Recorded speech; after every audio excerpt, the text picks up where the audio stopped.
श्रीराम. जय जय श्रीराम. जय जय श्रीराम. आज अतिशय म्हणजे पावन दिवस आहे. प्रभू रामचंद्रांचा आज रामनवमीचा उत्सव सगळीकडे साजरा होत असताना पाचोऱ्यामध्ये आपण आज सर्वजण या ठिकाणी पंडित दीनदयाल उपाध्याय यांच्या महाअभियानाच्या संदर्भात आपलं जे प्रशिक्षण शिबिर इथे 2 दिवसापासून सुरू आहे आणि आज समारोपाचा दिवस आहे.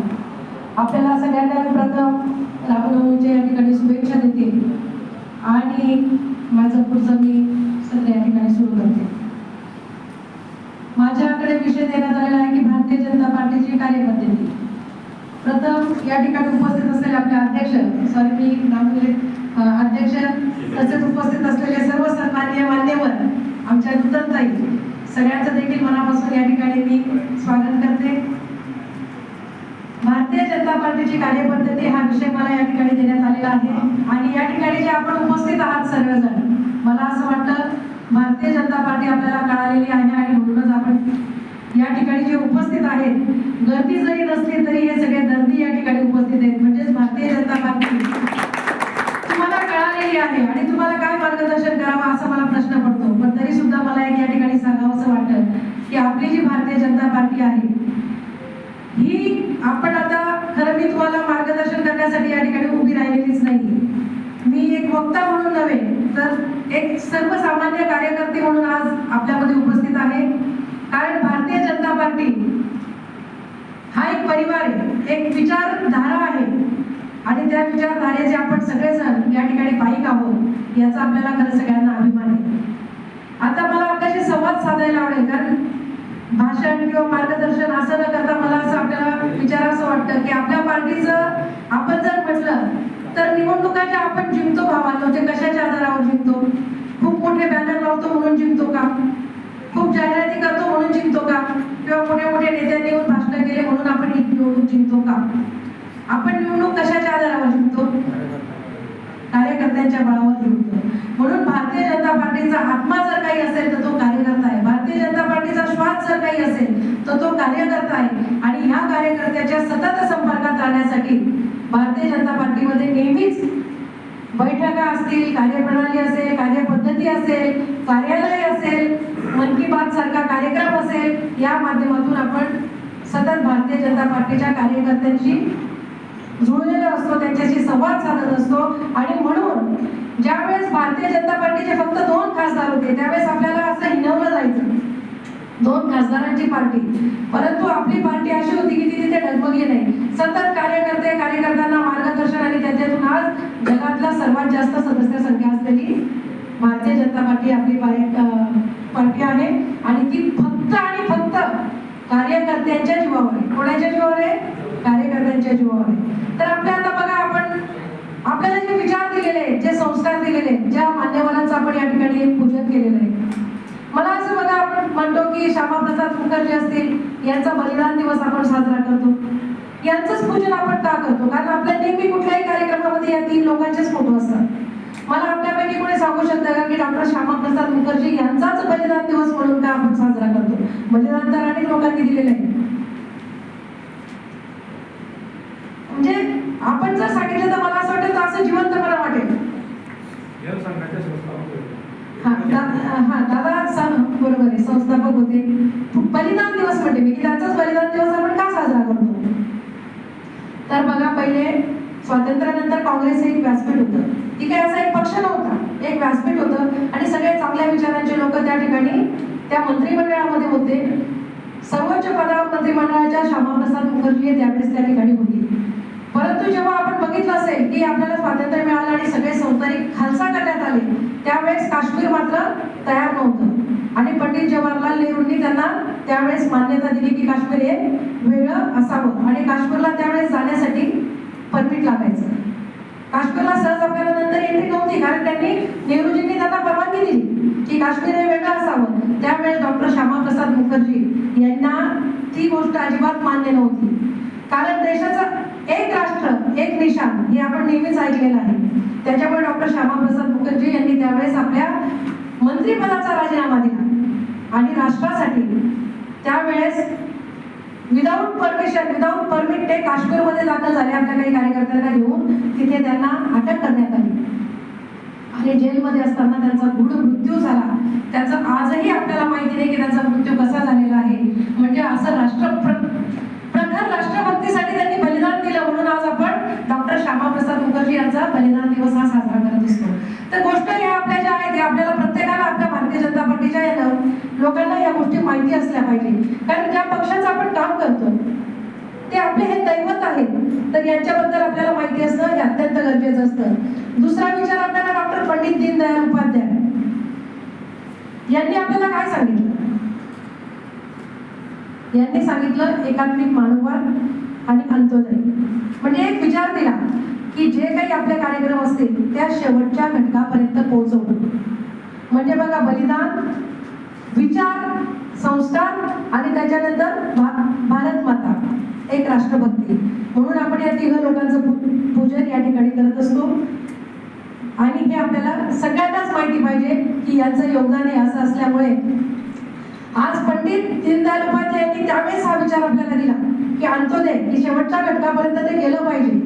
आणि आज मोदीजी जेव्हा देशाचे पंतप्रधान झाले, त्यांच्या ज्या योजना आहेत आता बघा शेवटच्या घटकापर्यंत ते पोहोचवतोय आपण. हे विचार आपल्याला त्या काळात पंडित दीनदयाल उपाध्याय यांनी दिले. आज प्रत्येक घटकापर्यंत जातंय की नाही. मग आपली कुठलीही योजना असो, आपले कार्यकर्ते असतील, कार्यकर्त्यांच्या माध्यमातून असतील, बूथप्रमुखांच्या माध्यमातून असतील, म्हणून त्यांनी दिलेले विचार, त्यांची राष्ट्रभक्ती, याच्यासाठी आपण त्यांचं पूजन करतो.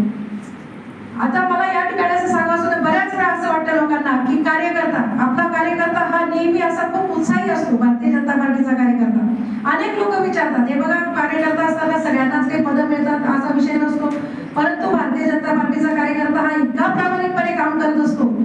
मी कार्यकर्ता म्हणते आणि म्हणजे तुम्ही समजू शकता, लाभार्थी म्हणत नाही बरं, मी कार्यकर्ता म्हणते भारतीय जनता पार्टीचा, की तो शेवटपर्यंत. असंच एकदा विचारलं की ताई इतक्या वर्षापासून काम करताय, म्हणजे भारतीय जनता पार्टीने काय दिलं.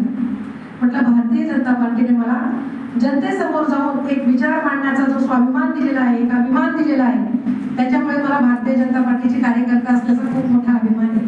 कारण हे मला भारतीय जनता पार्टीने दिले. हा असतो भारतीय जनता पार्टीचा कार्यकर्ता. आज थोडी पार्टीची परिस्थिती वेगळी झालेली आहे. आज आपण अभियान घेतोय, प्रशिक्षण अभियान घेतोय. कशासाठी घेतोय की आज आपला पक्ष जो आहे हा जगातला सर्वात मोठा सदस्य संख्या असलेला पक्ष, आणि केंद्रात आपलं सरकार आहे, राज्यात आपलं सरकार आहे. आणि हे सरकार जेव्हा या येतंय तर काय झालेलं आहे, अनेक पक्ष आपल्याकडे, पक्षाचे कार्यकर्ते आपल्याकडे येत आहेत. अनेक लोक, शेवटी ही विचारधारा जर त्यांना द्यायची असेल तर त्यांच्यासाठी आपण प्रशिक्षण या ठिकाणी घेतलेले आहे. म्हणून आपण सुरुवातीचा जर विषय केला तर मी म्हणेल की बैठका. आपण बैठका का घेतो. बैठकांमध्ये एक विषय असतो की आपली बैठक असली की अगदी बूथ स्तरापर्यंत आपला निरोप गेला पाहिजे. शक्ती केंद्र प्रमुख असतील, पन्ना प्रमुख असतील, बूथ स्तरावरचे कार्यकर्ते असतील, यांच्यापर्यंत निरोप देणं, त्यांना एकत्रित आणणं. आणि आपली जी एक रचना असेल तर रचना कशी आपली भारतीय जनता पार्टीची, जशी दहीहंडीची रचना असते त्या पद्धतीने आपली कार्यप्रणाली. वरती राष्ट्रातल्या बैठका होतात, त्याच्यानंतर राज्यात ते विचार येतात, राज्यातून ते जिल्ह्यात येतात, जिल्ह्यातून मंडळात येतात, आणि मंडळानंतर बूथ स्तरापर्यंत जातात. मग खाली जे काय आहे ते कोणाच्या जीवावर आपण दहीहंडी पडतो, खालच्या कार्यकर्त्याच्या जीवावर पडत असतो. मग हा कार्यकर्त्याशी जर आपण कंटिन्यू संवाद साधला तर मला असं वाटतं तो पक्ष सदैव जिवंत राहतो. तर आज बैठकांच्या बाबतीत जर सांगायचं झालं, आपल्या आता ज्या काही कार्यपद्धतीचे मेन विषय ते मी तेवढे सांगणार आहे. बैठका, कार्यसमिती, कार्यशाळा, प्रशिक्षण, प्रवास, कार्यालय, कार्यक्रम, आंदोलन आणि मन की बात. तर बैठकांमध्ये आपल्या बूथस्तरापर्यंत कार्यकर्त्यांना आपण निरोप देतो, त्याच्यानंतर ती आपली बैठक होते, त्याच्यामध्ये जे मागचे कार्यक्रम झालेले असतात त्याचा आढावा घेतला जातो, पुढे काय कार्यक्रम करायचे त्याचं नियोजन आपण त्या ठिकाणी करत असतो. अशा पद्धतीने कार्यकर्त्याला आपण कायम प्रोत्साहित करत असतो. कार्यसमिती म्हणजे काय, तर कार्यसमिती म्हणजे विचारांचे एक अधिष्ठान. तिथे फक्त राजकीय चर्चा होत नाही, तर तिथे कशा चर्चा होतात की ज्या आपल्या देशातलं आपलं काय चाललेलं आहे, देशामध्ये काय घडामोडी सुरू आहेत ते आपण त्या ठिकाणी त्यांची चर्चा करत असतो. देशाच्या विकासाच्या, समाजाच्या हिताच्या गोष्टी त्या ठिकाणी होत असतात, आणि अशा पद्धतीने आपली ही कार्यसमिती त्या ठिकाणी काम करत असते. आता कार्यशाळा, जशी आपली सुरू आहे की कार्यशाळा, का घेतो आपण कार्यशाळा? कार्यशाळा म्हणजे नेतृत्व तयार करण्याचं एक माध्यम. कार्यकर्त्यामधून नेतृत्व कसं तयार होतं? तर आपल्याकडे आपण नेहमी बघितलेलं असेल की कार्यकर्त्यामधून हे नेतृत्व तयार होत असतं. कार्यकर्ते, नेते आणि पदाधिकारी यांच्यात नेहमी संवाद साधला जाणं ही आपली कार्यपद्धती आहे. दुसरा विषय आपला की कार्यालय. कार्यालय जिथे जिथे असेल, पक्षाचं कार्यालय ज्या ज्या ठिकाणी असेल त्या त्या ठिकाणी मला असं वाटतं ते एक आपलं हक्काचं घर असतं आणि गट तट विसरून आपण त्या ठिकाणी येऊन आपल्या समस्या मांडत असतो. मग हे जे कार्यालय आहे, हे कार्यालयामध्ये जर कायम कार्यकर्त्यांचं येणं जाणं असेल, कार्यकर्त्यांच्या समस्या जाणून घेणं असेल, तर कार्यालय जर आपलं कार्यरत असलं तर आपली संघटना ही जिवंत राहते. हे मला आवर्जून या ठिकाणी सांगावंसं वाटतं. म्हणून सगळे गट तट विसरून ज्यावेळेस आपलं कार्यालय, भारतीय जनता पार्टीचं कार्यालय, कोणा व्यक्तीचं कार्यालय नाही, भारतीय जनता पार्टीचं कार्यालय ज्या ठिकाणी असतं त्या ठिकाणी तो कार्यकर्ता येत असतो. कार्यकर्त्याच्या समस्या जाणल्या जातात, एकमेकांमध्ये चर्चा होते आणि त्या कार्यकर्त्यांमधून काय होतं, ते जर कार्यालय कायम असेल तर त्याच्यातून भारतीय जनता पार्टी आपली ही जिवंत राहते. हे आवर्जून या ठिकाणी मला सांगावंसं वाटतं. प्रवास, आपण प्रवास कशासाठी करतो? प्रवास झालाच पाहिजे. म्हणजे पूर्वीपासून मी तुम्हाला सांगते की आता बरेच जण इथे तरुण युवा आपले बसलेले आहेत. युवकांना आज जर बघितलं तर देशाचं भविष्य हे युवकांच्या हातात आहे. पंतप्रधान नरेंद्रभाई मोदी यांनी आपल्या युवकांसाठी जे भरीव योगदान दिलेले आहे, महिला असतील, युवक असतील, यांच्यासाठी त्यांनी जे कार्य सुरू केलेले आहे, स्टार्टअपच्या माध्यमातून असेल, बेरोजगारीच्या समस्या सोडवण्यासाठी असेल, मुद्रा लोनच्या माध्यमातून असेल, अनेक युवकांसाठी चांगल्या विविध योजना त्यांनी या ठिकाणी आणलेल्या आहेत. कारण आपला युवक हा उद्याचं भविष्य आहे. आपल्याला माहिती आहे का की भारत देश हा जगातला सगळ्यात तरुण सदस्य संख्या असलेला देश आहे. 60% तरुण इथे 40च्या आतले आहेत आणि एवढा जर तरुण या देशात असतील तर असं म्हटलं जातं की त्या देशाची संख्या जर एवढी तरुणांची असेल तर तो देश महासत्ता व्हायला वेळ लागत नाही. परंतु त्याच्यासाठी आपल्या तरुणांनी, भारतीय जनता पार्टीच्या कार्यकर्त्यांनी प्रवास करणं, आपले ध्येय करणं, जनतेपर्यंत पोहोचणं, जनतेच्या समस्या ऐकून घेणं आणि लोकांचा विश्वास संपादन करणं त्याच्यातून, तेव्हा खऱ्या अर्थाने आपण प्रवासाचं आपलं जे गमक असतं ते या ठिकाणी साध्य होत असतं. आता कार्यक्रम, भारतीय जनता पार्टी सतत कार्यक्रम राबवत असते. नवीन लोक जे पक्षात आलेले आहेत ते म्हणतात काय ताई तुमचा पक्ष आहे, कार्यक्रमच कार्यक्रम. भाऊंना हसू येतंय. आता माझे सगळेच भाऊ आहेत भारतीय जनता पार्टीत आलेले आहेत. एरंडोलचे महेंद्र बापूंना पण जनता पार्टीत घेतलेले आहे. त्याच्यामुळे मला आता आनंद वाटतो की खूप मोठा भावांचा मला या ठिकाणी आधार आहे. तर बापू सुद्धा मला म्हणतात काय इतके काय कार्यक्रम असतात तुमच्या भारतीय जनता पार्टीचे. पण 2 खासदारांचा पक्ष जेव्हा देशात एवढं नेतृत्व करतो त्याचं कारण एकच आहे की हाच आमचा कायम कार्यक्रम, कार्यक्रमातून जनतेशी संवाद, कार्यकर्त्यांशी संवाद, लोकांपर्यंत पोहोचणं, लोकांच्या समस्या ऐकणं आणि त्या समस्यांवर नेहमी काही ना काही उपाययोजना करत राहणं हे आमचे पदाधिकारी, आपण हे सगळे कार्यकर्ते करत असतात. जनजागृती अभियान आपण त्यातून राबवतो. आज रामनवमी, आज खूप उत्साहात आपण ती सगळीकडे साजरी करतोय. म्हणजे विविध कार्यक्रम, रक्तदान शिबिर आपण घेत असतो, डोळ्यांचे शिबिर आपण अनेक ठिकाणी घेत असतो, स्वच्छता अभियान आपलं राबवलं जातं. वास्तविक हे सगळे राष्ट्रीय स्तरावरचे कार्यक्रम आपल्या ग्रामीण भागापर्यंत आपण राबवत असतो. तर याचं कारण काय, सतत जनतेच्या संपर्कात राहणं हे आपले भारतीय जनता पार्टीचे कार्यकर्ते. आणि आंदोलन बघा, आता दादा आंदोलन मला असं वाटतं आपण जेवढ्या चांगल्या प्रकारे करू शकतो तेवढ्या अजूनही या लोकांना जमत नाही. कारण त्यांनी नेहमी सत्ता भोगलेली आहे. जो 2014 पर्यंत तर भारतीय जनता पार्टी नेहमी विरोधातच होती आणि मला असं वाटतं भारतीय जनता पार्टी इतका विरोधक आंदोलक आजपर्यंत कोणताही पक्ष नाही. एखाद्या राज्यामध्ये आपली सत्ता नसेल, त्या ठिकाणी जर काही अशी घटना घडली तर आपला पक्ष जेवढा तुटून पडतो तेवढा कुठल्याही पक्षामध्ये आंदोलनाची आक्रमकता आपल्याला दिसून येणार नाही. आम्ही तर बऱ्याच वर्ष आंदोलन केलेले आहेत दादा. आपण बरेच वर्ष तरी मला असं वाटतं आपल्याला असं वाटायचं की आपण विरोधातच आहोत. कारण त्याच्यामुळे ते काय होतं की आवाजात आपली तीच प्रकारचा तो सगळं काही एक पिंड झालेला होता. कालांतराने आज सगळ्यांच्या, तुमच्या सगळ्यांच्या जीवावर, कार्यकर्त्यांच्या जीवावर आज आपली पार्टी फार मोठी झालेली आहे. पण आता आंदोलन जरी नसले तर जिथे आपले सरकार आहे त्या ठिकाणी आपण प्रत्येक कार्यकर्त्याने आपण एकदा सोडला गेलेले नाही, याच्यासाठी काही पूर्ण वेळ आपल्याला द्यावा लागत नाही. प्रत्येकाने थोडा थोडा वेळ काढला आणि बघा आजूबाजूचे आपले तरुण असतात, छोट्या छोट्या समस्या असतात, त्या समस्यांना जर आपण निवारण करत गेलो तर आपल्या पक्षाकडे अजून लोक वाढत जातात, येत जातात, त्यांचा विश्वास संपादन होतो की नाही हे लोक आमचं काम करतात, यांच्यापर्यंत गेलं म्हणजे काम केलं जातं. आता मी महिला आयोगाचे सदस्य होते, कौतुक म्हणून मी तुम्हाला या ठिकाणी सांगत नाही. आज महिला आयोगाची परिस्थिती जरा आपण सगळ्यांनी बघितलेली आहे, पण 2016 ते 19 आपल्या विजयाताई रहाटकर ज्या आता राष्ट्रीय महिला आयोगाच्या अध्यक्ष आहेत त्या अध्यक्ष होत्या आणि मी त्यांच्या टीम मध्ये सदस्य होते. म्हणजे माझा कंटिन्यू मी 24 तास फोन माझा चालू असायचा, कारण मला एकच म्हणायचं आपला म्हणजे माझी विनंती आहे की आपले जे लोक आहेत, जे पदाधिकारी आहेत, जे कार्यकर्ते, जे नेते, यांच्याकडनं सर्वसामान्य कार्यकर्त्यांच्या खूप अपेक्षा असतात आणि कामासाठी कुणी फोन करतं मला नाही वाटत. आजकाल कोणाकडे एवढा वेळ नाही की तो तुम्हाला गप्पा मारण्यासाठी फोन करेल, तो करतो कामासाठी फोन. समजा आपण खूप बिझी आहोत, नाही केला गेला कॉल बॅक करता येतो, कारण आता आपल्याकडे नंबर येतात. कुठेतरी हा विश्वास जर आपण कायम कार्यकर्त्यांनी नेत्यांमध्ये जर असला तर मला असं वाटतं जे आता निवडणुकीचं चित्र जरा वेगळं आहे, त्याच्यावर जास्त आपण सगळेच माहिती आहे की एवढं करायची गरज पडणार नाही. कारण याच्या आधी आम्ही 25 वर्षापासून भारतीय जनता पार्टीत काम करतोय. कार्यकर्त्याच्या जीवावर, लोकांच्या जीवावर आज आपला पक्ष एवढा मोठा झालेला आहे. मला रात्री 12 वाजता जरी एखादी महिलेचा फोन आला तरी मी तो उचलायची, कारण मला घरातले सुद्धा बोलायचे की तू जसं काही दत्तक घेतल्यासारखं काम करते म्हणे.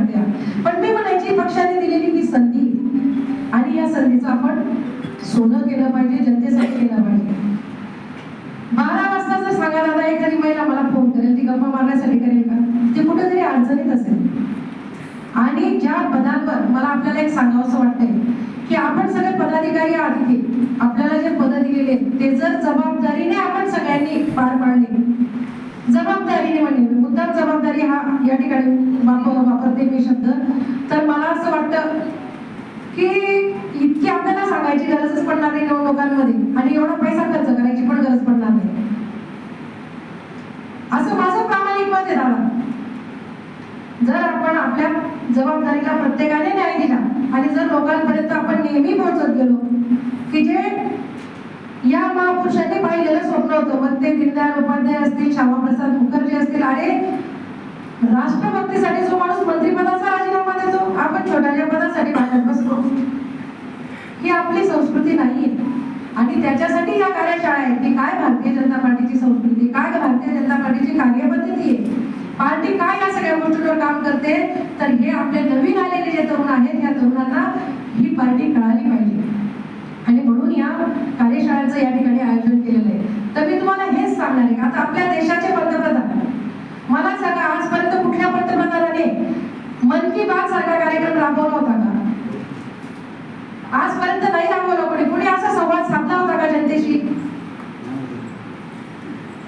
पण आपले पंतप्रधान आज लोकांशी संवाद साधताय आणि संवाद साधून त्याच्यामध्ये काय होतंय की या उपक्रमातून देशातील जे सामान्य लोक आहेत, त्या सामान्य लोकांचे जे काही सामान्य लोकांच्या ज्या प्रेरणादायी कथा आहेत त्या समाजापुढे येत आहेत.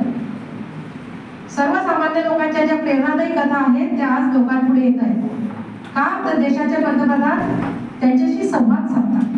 आपण मन की बात सगळेच ऐकतो आणि सगळ्यांना मला असं वाटतं ते कंपल्सरी पण केलेलं नसतं आपण की ते ऐकलं पाहिजे. त्याचं कारण हेच आहे, आता आपण पद्मभूषण सारखे पुरस्कार असतील किंवा काय हे बघितले होते, फार जे लोक लाईमलाईट मध्ये असतात त्यांना ते पुरस्कार मिळायचे, पण आता सर्वसामान्य माणूस जो चांगलं काम करतोय अशा लोकांना देखील पद्मभूषण, पद्मविभूषण सारखे पुरस्कार दिले जात आहेत. कारण का? तर त्यांच्या कथा ह्या स्वतः मोदीजींपर्यंत पोहोचतायत. मी एक उदाहरण देणार एका महिलेचं. त्या महिलेचा विषय असा झाला, तिला पद्मभूषण पुरस्कार मिळाला, तिला अपत्य नाही. मग त्या महिलेने काय केलं, 2-4 किलोमीटर अशी झाडं लावली आणि त्या झाडांना पाणी दिलं. सगळे लोक विचारायचे ताई तुम्ही काय आहे असं कसं, ते झाडं तिने वाढवली. ती म्हणे परमेश्वर कृपेने मला अपत्य नाहीये, पण या झाडांना मी माझ्या अपत्यप्रमाणे वाढवते. आणि मोदीजींपर्यंत तो विषय गेला. त्या महिलेला पद्मभूषण पुरस्कार मिळाला. बघा आता ती एक नावाची महिला. हे कशामुळे शकते भारतीय जनता पार्टीच्या, कारण संवाद साधला जातो, आपण लोकांमध्ये राहतो. तर अशा पद्धतीने आपलं हे भारतीय जनता पार्टीचं एक कार्यपद्धती जी आहे ती अशी चालू असते. मग त्याच्यामध्ये कार्यकर्ता हा केंद्रबिंदू मानलेला आहे. माझी आपल्याला सगळ्यांना विनंती आहे की आज 2 दिवसापासून तर आपण या ठिकाणी थांबलेला आहेत आणि खरोखर कौतुक करते मी तुमचं, कारण आज एवढा वेळ नाही लोकांकडे, फार फास्ट झालेलं आहे सगळं काही, परंतु तरी सुद्धा आपण या ठिकाणी थांबला, एक समजून घेतलं आणि तुमच्या समजून घेण्याच्या या कृतीला खरंच मी सलाम करते. आणि मी तुम्हाला विनंती पण करते की या कार्यशाळेमधून तुम्हाला कालपासून ज्या ज्या वक्त्यांनी मार्गदर्शन केलं असेल खरोखर आपण ते आत्मसात करा, कारण इथे युवा बरेच आहेत आणि तुम्ही जर ते सगळं आत्मसात केलं आणि त्या पद्धतीने जर तुम्ही केलं तर मला असं वाटतं येणाऱ्या काळात तुम्हाला रोखण्याची हिंमत कोणामध्येच नाही. मी तर नेहमी म्हणते की भारतीय जनता पार्टीच्या कार्यकर्त्याला म्हणजे उमेदवाराला भारतीय जनता पार्टीच पाडते, दुसऱ्या पक्षात पाडण्याची हिंमत नाहीच आहे. प्रामाणिकपणे सांगते, जाहीर सांगते की आपला जो उमेदवार आहे त्याला आपल्याच कोणीतरी एकदा तो कुठेतरी हे सगळं विसरून एक दिलाने एक विचाराने आपण सगळ्यांनी काम करायचे.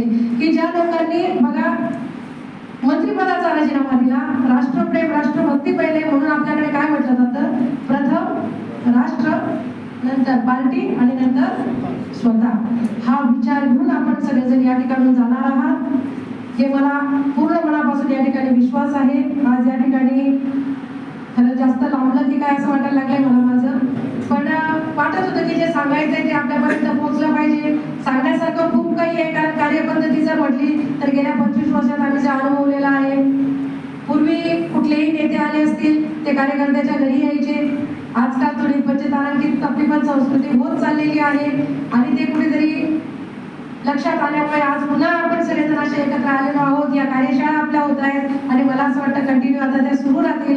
येणाऱ्या काळामध्ये आपण सगळ्या जणांनी जास्तीत जास्त सहभागी होत राहायचं. आपले मित्र कोणी आपले जवळचे असतील ते आले नसतील त्यांना तुम्ही सांगा की कार्यशाळेला 2 दिवस जर असली 1 दिवस असतील तर तुम्ही आवर्जून या, कारण हे विचार फार महत्वाचे असतात. तुमची संपत्ती चोरली जाते परंतु तुमचे विचार कधीही चोरले जात नाही. आपली संपत्ती चोरली जाईल पण विचार, चांगले विचार कोणीही चोरू शकत नाही आणि चांगल्या विचाराच्या माणसाला जीवनामध्ये कधीही अडचणी येत नाही. बी पॉझिटिव्ह, आयुष्यात पॉझिटिव्ह राहा. हे बघा राजकारण म्हणजे आजचं चित्र बदललेलं आहे. आजचं चित्र असं आहे की राजकारण म्हणजे फक्त पैसा कमवण्यासाठी राजकारण आहे. राजकारणाला करिअर बनवू नका. तरुण जे माझे भावना आहेत मी एकच सांगणार आहे की तुम्ही तुमचा व्यवसाय सगळं सांभाळून तुम्ही राजकारणात सेवा म्हणून या. काय द्यायचं जनता तुमच्या पदात नक्की पाडेल हा विश्वास मला या ठिकाणी आहे आणि म्हणून मी एकच सांगेल की राजकारणाला करिअर म्हणून बघू नका, सेवा म्हणून बघा आणि आपले हे जे आदर्श आहेत फक्त पूजनापुरतं त्यांना डोक्यात ठेवू नका, सतत त्यांना डोक्यात ठेवा. आणि आज जरी आपली सत्ता असली तरी आपलं एक ब्रीदवाक्य आहे की भारतीय जनता पार्टीचा कार्यकर्ता म्हणजे पायाला भिंगरी, तोंडात साखर आणि डोक्यावर बर्फ. सत्ता आहे म्हणून काहीतरी कोणाला बोलायचं, म्हणून काहीतरी कोणाला विरोध करायचा, या गोष्टी आपण टाळायच्या आहेत. सगळ्यांनी आपण आपले जे विचार आहेत ते विचार पुढे नेण्यासाठी काय कार्यकर्त्याने काम करायचं आहे. काय मिळालं यापेक्षा मी काय देऊ शकलो हे आपल्या मनामध्ये जर विचार आला तर तो भारतीय जनता पार्टीचा कार्यकर्ता आहे हे लोकांमध्ये संदेश त्याचा नक्कीच जातो. एवढं बोलते, या ठिकाणी थांबते. आज आयोजकांनी मला बोलण्याची संधी दिली, सगळ्यांचे मनापासून या ठिकाणी आभार व्यक्त करते. आपण सगळ्यांनी मला ऐकून घेतलं, आपल्या सगळ्यांना मी मनापासून या ठिकाणी धन्यवाद देते आणि थांबते. जय हिंद, जय महाराष्ट्र. धन्यवाद ताई, अतिशय अनमोल असं मार्गदर्शन आपण दिलं. निवडणुकीच्या काळात आपण छोट्या चुका झाल्यामुळे आपल्याला काही ठिकाणी पराभव स्वीकारावा लागतो, पण ताईंनी अतिशय उत्तम असं मार्गदर्शन दिलेलं आहे ते आपल्याला भविष्यात चांगलं काम येणार आहे. आणि त्यांनी सांगितलं की एकत्र येणे ही सुरुवात आहे, एकत्र विचार करणे ही प्रगती आहे आणि एकत्र काम करणे यात सर्वांचे यश आहे. यानंतर आपण